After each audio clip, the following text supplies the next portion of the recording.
Trucks. Sir Handel and Peter Sam had hard work while Skylowy was away. The owner gave them buffers and even brought a diesel named Rusty, but Sir Handel grumbled continually. One day, Gordon saw him shunting and laughed.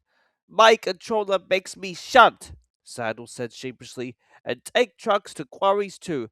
I'm highly sprung and I suffer dreadfully. Our controllers don't understand our feelings, sympathized Gordon.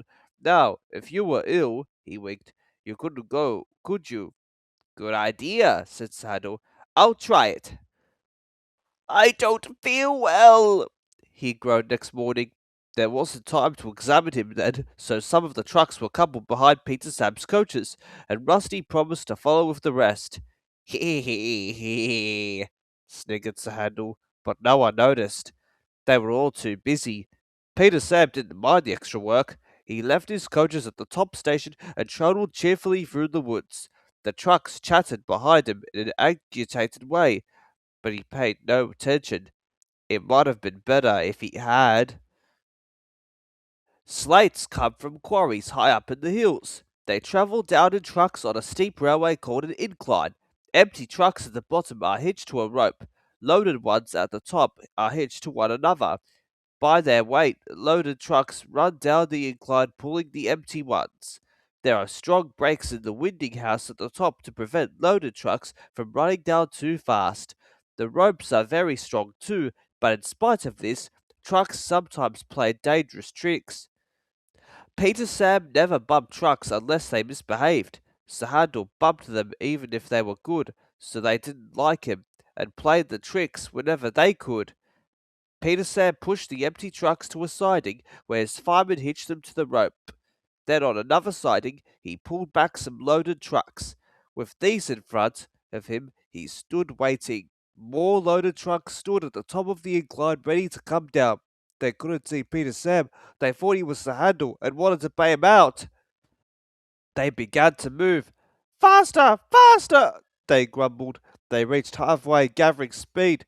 Scrag him! Scrag him! They yelled. No, no! Wailed the empty trucks. It's Peter Sam! It's Peter Sam!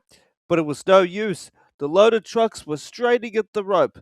They broke it with a crack. Hurrah! Hurrah! They roared, hurtling down the hill. Peter Sam heard them. He shut his eyes. His driver and fireman crouched in his cab. The crash jerked him violently backwards. Ouch! He shivered.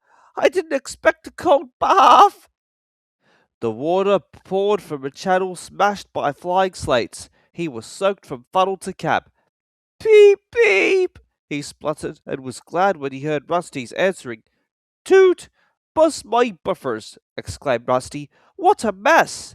Never mind, Peter Sam, we'll get you out. He soon pulled him away from the water and the trucks. Peter Sam felt battered. His funnel was cracked and his boiler dented, but he was glad his driver and farmer were unhurt. He thanked Rusty and limped slowly home. Rusty stayed to help clear the wreckage. I'm sorry about your accident, Peter Sam, said Sandal. I always stand well back. Trucks don't like me, you see. Why didn't you warn me? I didn't think. You never do, said a stern voice. You can start now while you are doing Peter Sam's work as well as your own. That'll teach you to pretend you are ill. Sir Handel didn't start thinking. He thought about Fin controllers, and he thought about Gordon. He wanted to give Gordon a piece of his mind.